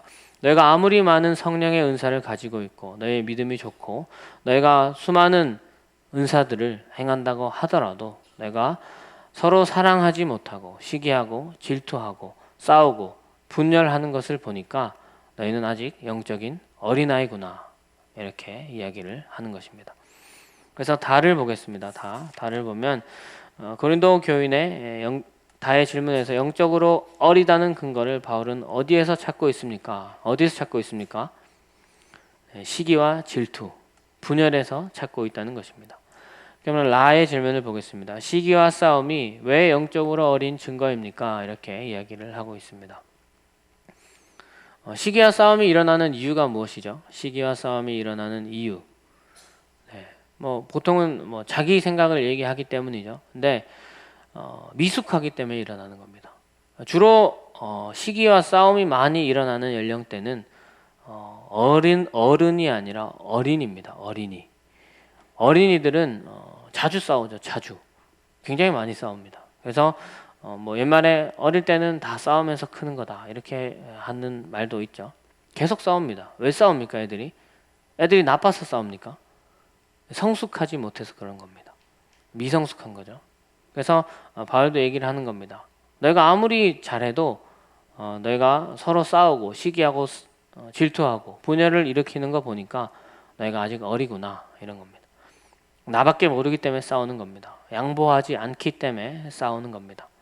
그래서 마에 보면 이렇게 얘기하죠. 영적인 성숙도는 어디에서 확인할 수 있느냐? 자아가 얼마나 깨어지고 죽었느냐에 달려있다. 다시 말해서 바울이 말하는 것은 믿음의 성장의 척도는 성령의 열매나 은사가 아니다. 개인적인 믿음이 아니다. 이런 것이 아니라 믿음의 성장의 척도는 나를 내려놓는 것입니다. 나를 얼마나 내려놓을 수 있는가에서 우리는 그 사람의 믿음이 얼마나 성장했는가 그것을 우리가 확인할 수 있다라는 것입니다. 그래서 나를 내려놓는다라는 말은 내 자아를 죽인다는 것입니다. 옛사람인 나를 내려놓는다.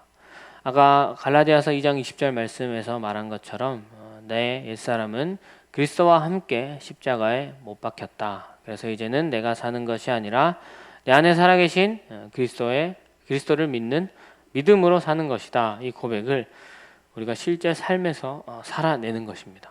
그것이 믿음이 성장한 사람의 모습이다라는 것입니다. 내 자아가 죽고 나를 내려놓는 사람들이 모이면 사실 시기와 질투나 싸움이나 분열은 거의 일어날 일이 없습니다. 거의 안 일어납니다. 근데 자아가 죽지 못한 상태에서 믿음이 좋고 많은 은사와 열매가 나타나는 것은 오히려 더 독이 된다는 것이죠. 더 많은 분열이 생깁니다. 더 많이 시기합니다. 더 많이 싸웁니다.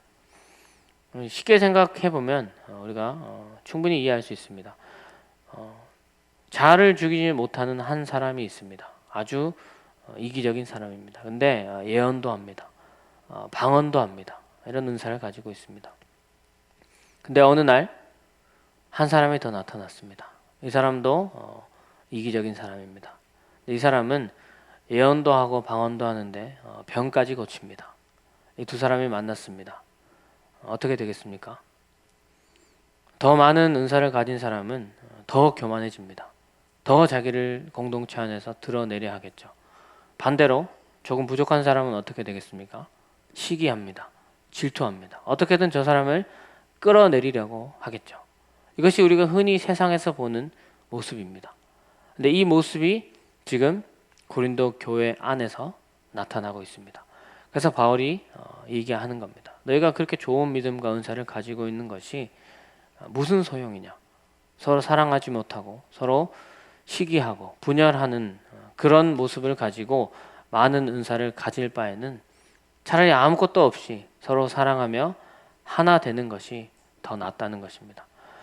이것이 교회의 비밀입니다. 바울은 이것을 알고 있었던 것이죠. 그래서 사실 지금 우리 시대의 고린도 교회 같은 은사와 능력을 나타내는 교인들이 있는 교회를 바라보면 사람들은 굉장히 칭송할 겁니다. 아, 좋은 교회다. 근데 바울은 그런 모습을 보고 교회를 바라보지 않았습니다. 어차피 이 교회는 사실 사람의 능력이 아니라 성령의 능력으로 우리가 행하는 것이 교회입니다. 우리의 힘은 사실 별로 필요가 없습니다. 그래서 우리가 하나 되는 것, 그것이 교회의 힘입니다. 그래서 바울이 그것을 이야기를 하는 것이죠. 그러면 우리가 어떻게 우리의 자아를 내려놓고 우리가 자아가 깨지고 우리가 죽을 수 있을까요? 열심히 성경만 읽으면 될까요? 열심히 기도만 하면 우리의 자아가 죽을까요? 예배를 절대 빠지지 않고 10년, 20년 교회를 나오고 집사나 장로의 직분을 받으면 알아서 자아가 죽습니까? 그렇지 않습니다. 만약에 이렇게 된다면 교회는 필요가 없습니다. 그냥 집에서 혼자 성경책 읽으면 됩니다. 혼자서 계속 기도하면 되죠. 그렇게 자아가 죽지는 않습니다. 물론 이런 것들이 우리 신앙생활에 도움이 되는 것은 사실입니다. 그러나 우리의 자아는 관계를 통해 만들어집니다. 관계를 통해 우리의 자아가 깨지기도 하고 나의 모난 모습을 보기도 하고 빚어져 가는 것입니다. 그래서 하나님께서 예수 그리스도를 통해 우리에게 구원을 베푸시면서 같이 주신 것이 바로 교회입니다. 여러분, 교회는 가족입니다.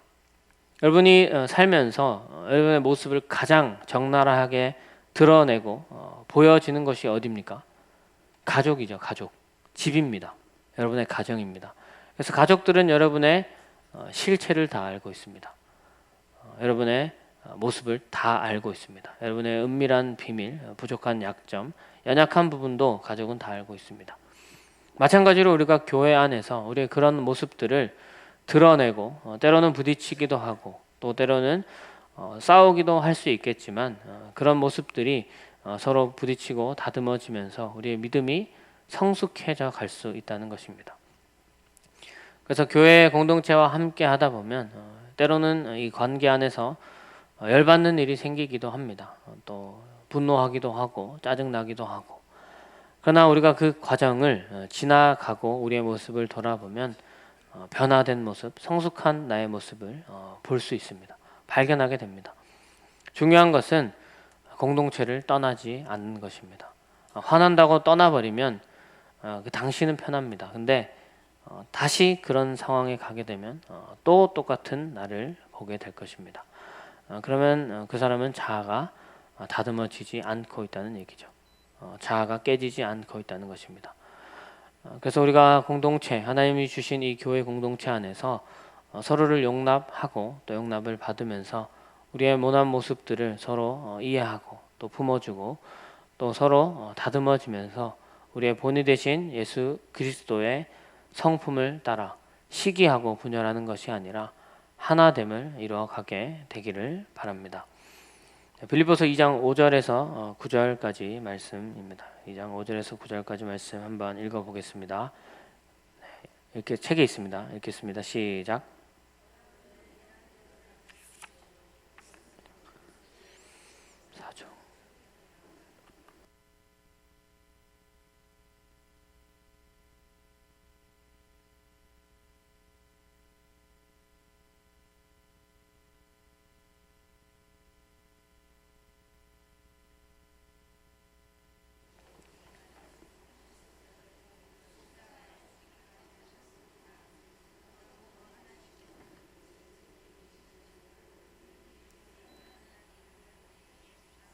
아멘. 네, 아까 앞에서 읽은 말씀이랑 조금 겹치는 말씀입니다.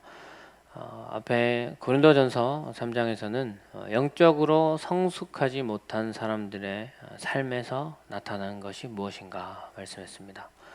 여기 빌립보서는 반대입니다. 영적으로 성숙한 사람의 삶에서 나타나는 것은 무엇인가 이렇게 우리에게 교훈해주고 있습니다.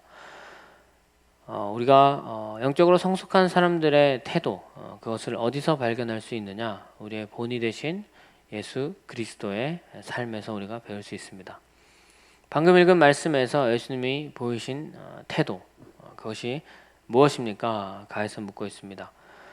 예수님이 우리에게 보여주신 태도, 6절과 7절에서 보여주신 태도는 사랑의 모습이기도 하지만 여기서는 겸손의 태도도 우리가 발견할 수 있습니다. 예수님의 겸손한 모습, 그리고 8절에서는 순종, 예수님의 순종의 모습을 볼 수 있습니다. 결국 여기서도 발견할 수 있는 예수님의 태도는 겸손과 사랑과 순종인데, 여기서는 겸손과 순종에 대해서 한번 공부해 보겠습니다. 아까 7과에서 우리가 순종에 대해서 한번 공부를 했습니다. 근데 여기서는 조금 다른 측면의 순종에 대해서 우리가 한번 살펴보려고 합니다. 나를 보겠습니다. 나는 한번 읽어보겠습니다. 시작.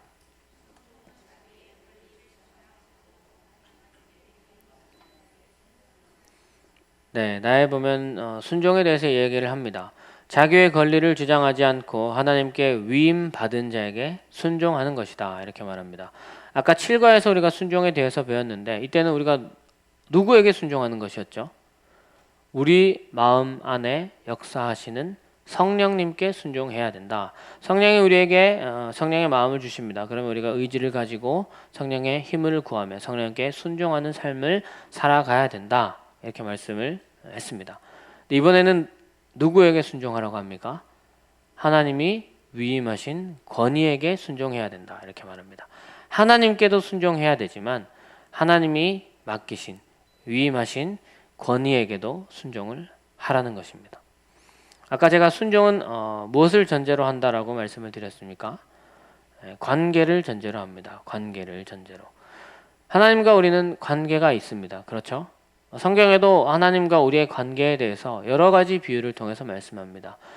창세기에 보면 하나님과 우리는 창조주와 피조물의 관계로 비유되고 있습니다. 신명기에 가면 왕과 백성입니다. 그리고 왕정시대에 와서 다윗은 이렇게 표현합니다. 하나님은 목자시고 나는 양이다. 이렇게 얘기를 합니다. 그리고 이사야 선지자는 하나님은 아버지다. 그리고 우리는 자녀다. 이렇게 얘기를 합니다. 신약시대에 와서는 이 관계를 신랑과 신부다. 이렇게 얘기를 하죠.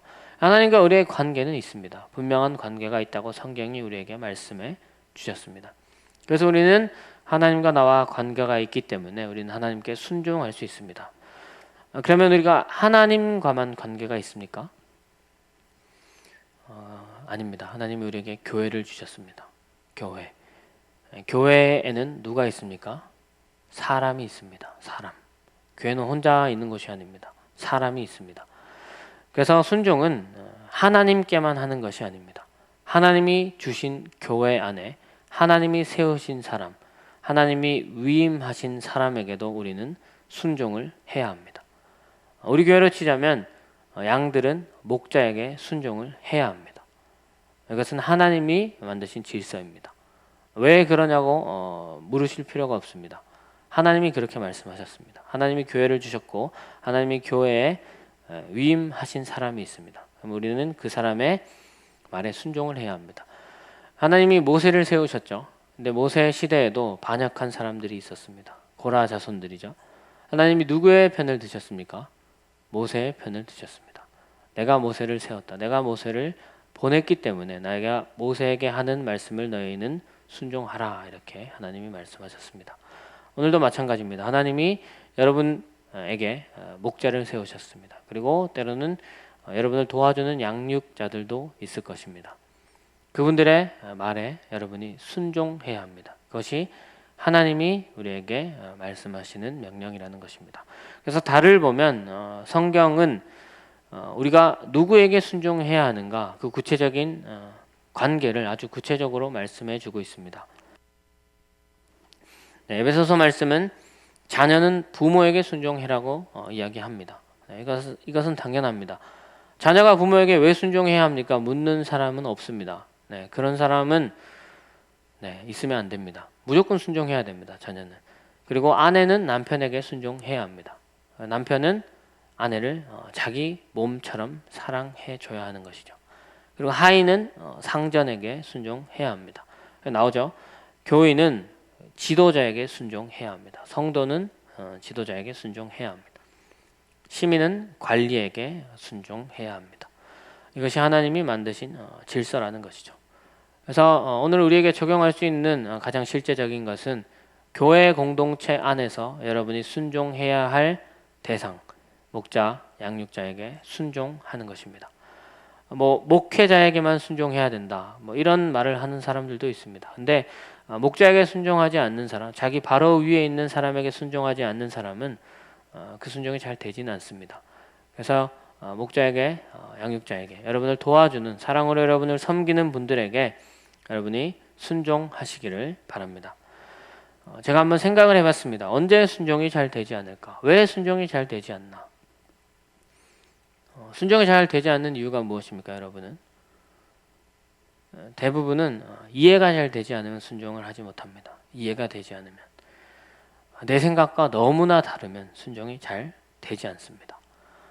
예를 들어서 물을 좀 갖다 주세요. 다 할 수 있습니다. 그냥 갖다 주면 되니까 목마르구나. 근데 내 생각과 완전히 다른 그런 명령, 그런 부탁, 그런 말씀을 전해줄 때 순종이 잘 되지 않습니다. 내가 이해가 되지 않으면 순종이 잘 되지 않는다는 것이죠. 그래서 우리가 순종의 본을 보이신 예수님을 한번 생각해 보겠습니다. 예수님은 이해가 되셔서 순종을 하셨을까? 제가 한번 생각을 해봤습니다. 아까 우리가 계속 살펴봤던 빌립보서 말씀을 보면 하나님이신 예수님, 근본이신 하나님이신 예수께서 하나님과 동등함을 당연하게 여기지 않았습니다. 그리고 이 땅에 종의 형체로 오셔서 십자가의 대속제물이 되어서 죽었습니다. 예수님이 이것을 왜 했다고 했습니까? 하나님의 말씀에 순종해서 이 일을 하셨습니다. 그럼 예수님의 입장에서 한번 생각해 보시기 바랍니다. 이해가 되셨을까요? 어떻게 창조주가 피조물이 됩니까? 그리고 여기 와서 어떻게 죽습니까? 말이 되지 않는 겁니다. 이해의 영역이 아닙니다. 이것은 그냥 상상이 안 되는 일입니다. 근데 예수님은 순종하셨습니다. 그래서 우리가 이 구원의 은혜를 입게 된 것이죠. 저와 여러분이 여기에 앉아 있는 것입니다.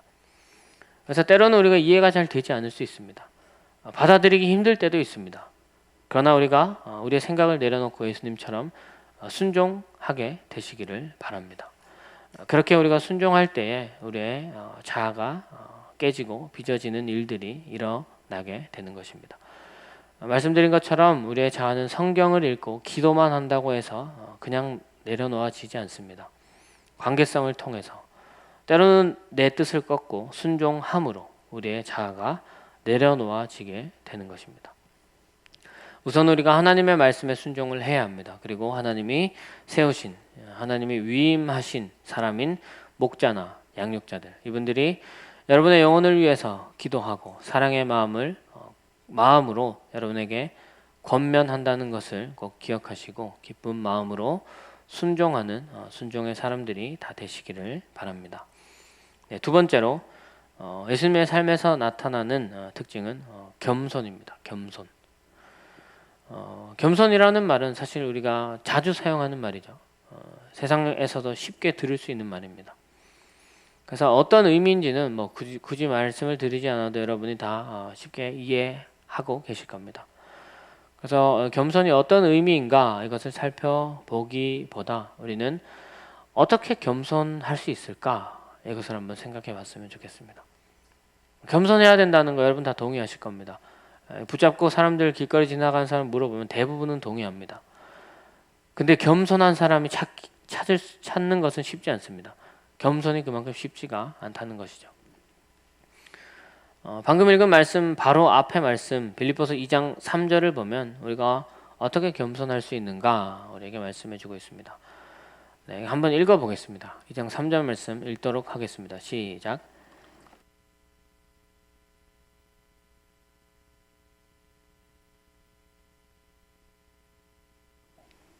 네, 여기 말씀을 좀 띄워놔 주시기 바랍니다. 사람들이 왜 시기하죠? 왜 다툼이 생길까요? 왜 질투를 할까요? 왜 미워하는 마음이 생길까요? 물론 미숙하기 때문이죠. 근데 이 마음이 생기는 이유가 있습니다. 이유. 미숙한 것도 맞지만 또 다른 이유가 있습니다. 저도 제 마음속에서 시기하는 마음이 있습니다. 미워하는 마음도 있고 질투하는 마음도 있습니다. 근데 제가 이런 이 미워하는 마음, 질투하는, 시기하는 이런 마음들이 제 마음을 굉장히 짓눌렀을 때가 있습니다. 그래서 제가 굉장히 힘들었습니다. 그래서 하나님께 기도를 하고 또 이제 계속 이 부분에 대해서 해결을 받기 위해 말씀도 읽고 기도를 했습니다. 그러면서 제가 답을 찾은 말씀이 방금 읽은 이 말씀입니다. 왜 우리가 시기하고 질투하고 미워하는 마음이 드느냐? 이 말씀에 보면 나옵니다. 남보다 나를 더 낮게 여기기 때문입니다. 여기서 얘기하죠. 겸손한 마음이 무엇이냐? 자기보다 남을 낮게 여기는 마음입니다. 밑에 여긴다는 게 아니라 더 좋게 여긴다는 것이죠. 근데 우리가 통상 우리의 마음을 잘 들여다보면 우리는 대부분 다른 사람보다 내가 더 좋은 사람이라고 생각합니다. 내가 더 합당한 대우를 받아야 된다고 생각합니다. 이 마음이 우리 마음 기본 바탕에 깔려 있습니다. 그러면 시기하는 마음이 생기기 시작합니다. 저 사람은 나보다 부족한 사람인데 왜 나보다 더 잘하지? 저 나보다 늦게 왔는데 왜 내보다 더 좋은 대우를 받을까? 내가 더 나은 사람인데 왜 나는 저렇게 하지 못하지? 이런 마음이 우리 마음에 들어오기 시작하는 겁니다. 내가 남보다 낫다라는 마음이 들어오기 시작하면 모든 관계에서 질투의 마음이 생깁니다. 시기하는 마음이 계속 생깁니다. 그래서 여러분 마음에 아마 시기하고 질투하는 마음이 있다면 한번 생각해 보시기 바랍니다. 대개는 여러분 마음속에 내가 너보다 낫다라는 마음이 여러분 마음에 깔려 있을 것입니다. 그러면 당연히 내가 더 좋은 대우를 받아야 된다고 생각하게 돼 있습니다. 그래서 이 마음을 바꾸지 않으면 우리 마음은 계속 병듭니다. 누군가를 계속 시기합니다. 계속해서 질투하는 거죠. 그게 터지면 어떻게 되죠? 싸우는 겁니다. 분열하는 겁니다. 팔을 나누는 겁니다. 이 마음이 어떤 마음이냐? 교만한 마음입니다. 니보다 내가 낫다. 이게 교만한 마음입니다. 빌립보서 말씀은 우리에게 이렇게 말씀합니다. 겸손한 마음으로 각각 자기보다 남을 낮게 여겨라. 여러분보다 옆에 있는 사람이 낫다고 생각해 보시기 바랍니다. 시기하는 마음이 생길 이유가 없습니다. 질투할 필요도 없습니다. 싸울 일도 없습니다. 어차피 내보다 나은 사람인데 왜 시기합니까? 나보다 나은 사람인데. 근데 내가 상대를 깔보는 겁니다. 니보다 내가 낫지. 그러면 계속 싸웁니다. 계속 시기하는 마음이 들어오는 겁니다. 그래서 제가 해본 겁니다. 제가 이 말씀을 가지고 당신이 나보다 낫습니다. 이 마음을 가지고 상대를 바라보기 시작하면 시기하는 마음이 생기지 않습니다. 오히려 응원하게 됩니다. 기도하게 되는 마음이 생긴다는 것이죠. 여러분이 공동체 안에서 이것을 한번 실천해 보시기 바랍니다. 목장 안에서 여러분이 함께하는 지체를 바라보면서 이 말을 꼭 기억하시기 바랍니다. 당신이 나보다 낫습니다. 이 생각을 계속 해보시기 바랍니다. 그러면 시기하는 마음과 질투하는 마음이 여러분 안에서 사라지게 될 것입니다. 제 말이 아니라 성경의 말입니다. 겸손한 마음으로 각각 자기보다 남을 낮게 여기시기 바랍니다. 그러면 우리 마음속에 겸손한 마음이 들어옵니다. 이 마음을 실제로 삶에서 보여주신 분이 누구냐? 예수님입니다. 예수님이 우리보다 부족한 분입니까? 우리랑은 비교할 수 없는 분이죠. 근데 그분이 우리보다 못한 분이 되셨습니다. 하나님이 자기를 낮추셨다는 것이죠. 여러분 자신을 낮추시기 바랍니다. 이것이 겸손입니다. 그냥 하는 말이 아니라 하나님의 말씀이다 라는 것을 생각하고 이번 주를 살아가시면서 당신이 나보다 낫습니다. 이 문장을 꼭 기억하시고 실천해 보시기 바랍니다. 그러면 여러분 마음에 시기와 질투가 아니라 응원과 기도의 마음, 겸손의 마음이 여러분 마음에 들어오게 될 것입니다. 그렇게 될 때 본인이 가장 평화가 찾아옵니다. 내 마음이 가장 평안합니다. 그래서 여러분 혹시 시기와 질투의 마음이 여러분을 힘들게 하고 있다면 이 말씀 빌립보서 2장 3절 말씀을 꼭 기억하시고 한 주를 살아가시기 바랍니다. 네, 마태복음 2장 20장 28절 말씀 한번 읽어보겠습니다. 20장 28절 말씀 읽겠습니다. 시작.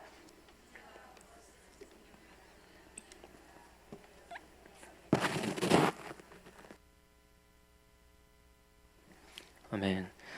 네, 여기서 발견할 수 있는 예수님의 삶의 특징은 무엇입니까? 이 구절에서 발견할 수 있는 예수님의 삶에 나타난 성품, 섬김입니다. 섬김. 예수님이 이 땅에 오신 이유 자체가 섬기기 위해서다 이렇게 말씀하죠. 그래서 예수님을 닮기 위해서는 우리가 어떻게 해야 되느냐? 섬기는 삶을 살아가야 합니다. 그래서 가를 보면 이렇게 말하죠. 예수님이 세상에 오신 목적이 섬기는 것이라면 예수님의 제자의 삶의 목적도 섬기는 것이 되어야 한다. 여러분의 삶도 섬기는 삶이 되어야 한다는 것입니다. 여기서 잠깐 생각해 볼 것이 있습니다. 일단 기본적으로 공동체는 서로가 서로를 섬겨야 됩니다. 모두가 다 서로를 섬겨야 됩니다. 근데 엄밀히 말하자면 하나님께서 주신 권위를 위임받은 자, 다시 말하면 목자가 양을 섬기는 것입니다.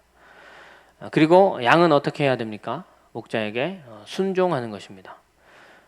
우리 교회로 치면 목자가 양을 섬기고 양은 목자에게 순종하는 것, 이것이 위임받은 자가 그렇지 않은 자를 섬기는 것이고 그렇지 않은 자가 위임받은 자에게 순종한다라는 말입니다. 예수님이 이 땅에 오신 것은 우리에게 순종하러 오신 것입니까? 하나님께 순종하러 오신 것입니까? 하나님이죠. 그럼 예수님이 이 땅에 우리에게는 어떻게 하기 위해 오셨다고 말씀합니까? 마태복음 28절 말씀이 섬기러 오셨다고 말씀하는 겁니다. 그래서 제가 여러분에게 말씀드리고 싶은 것은 뭐냐면 목자분들은 양육자분들은 예수님처럼 자기를 비우시고 양들을 섬기시기 바랍니다. 사랑의 마음으로 섬겨야 됩니다. 그럼 양들은 어떻게 해야 됩니까? 예수님이 하나님께 그렇게 하셨듯이 목자에게 순종하는 것입니다. 이것이 아름다운 관계입니다. 목자는 양을 섬기고 사랑하고 목자는 양을 사랑의 마음으로 양은 목자에게 사랑의 마음으로 순종하는 것입니다. 그렇다고 이것을 딱 자를 필요는 없습니다. 나는 양이니까 절대로 섬기지 않겠다 이런 말을 하는 것이 아닙니다. 서로 섬기는 것은 기본입니다. 기본. 그래서 나를 보면 섬김이란 무엇이냐? 상대의 필요를 채워주는 것입니다. 기본적으로는 서로가 서로를 채워주는 겁니다. 여러분 목장에 보면 필요가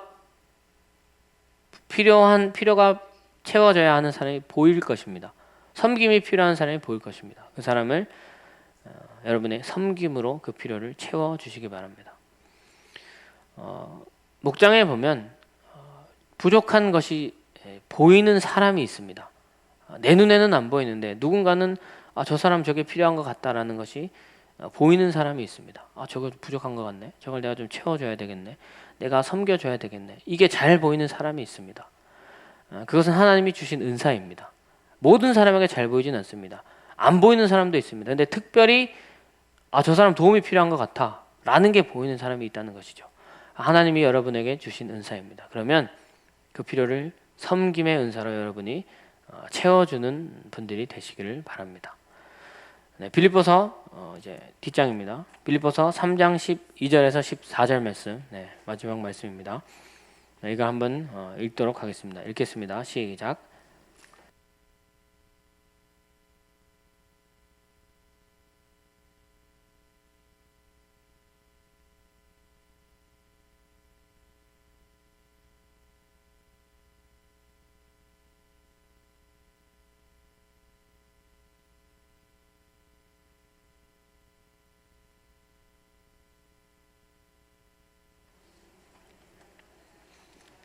아멘.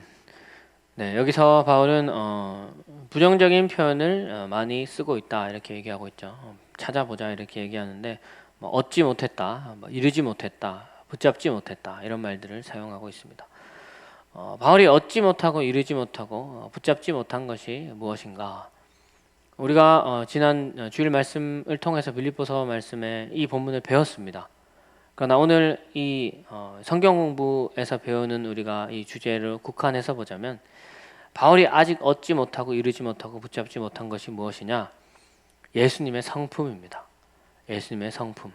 우리가 네 가지를 배웠습니다. 사랑과 순종과 섬김과 겸손. 이 네 가지 예수님의 삶을 통해 우리가 예수님의 성품을 배웠습니다. 우리도 이것을 추구하며 살아가는 것이 거룩한 삶을 사는 것입니다. 근데 바울도 얘기합니다. 내가 열심히 달려가고 있지만 그럼에도 나도 아직 예수 그리스도의 성품에는 이르지 못했다. 이렇게 얘기합니다.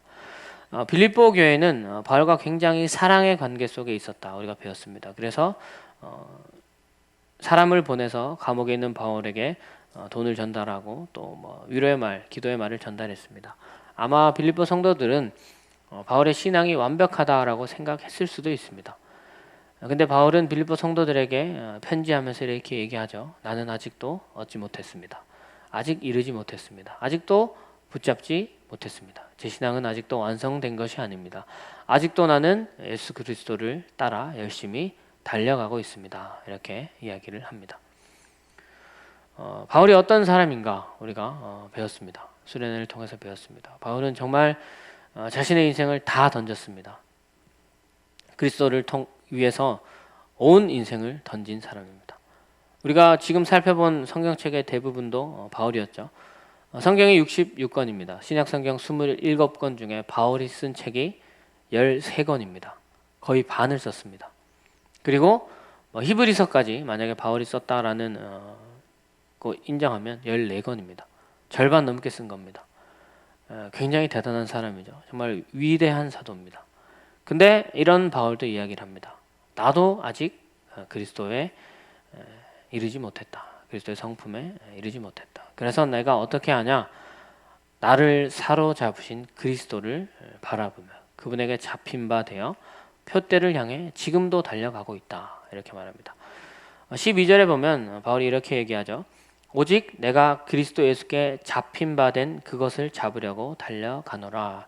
여기서 잡힌 바 된 그것, 이게 뭐냐면 예수 그리스도를 만난 것을 얘기하는 겁니다. 다메섹에서 예수 그리스도를 만난 그 순간부터 바울은 계속해서 바로 예수 그리스도를 향해 달려가고 있다는 것입니다. 바울도 이렇게 달려가고 있다면 우리는 사실 말할 것도 없습니다. 우리도 더 치열하게 그리스도를 따라 살아가야 합니다. 물론 쉽지 않습니다. 그러나 우리가 계속해서 따라가는 것이 하나님께서 우리에게 주시는 말씀이라는 것이죠.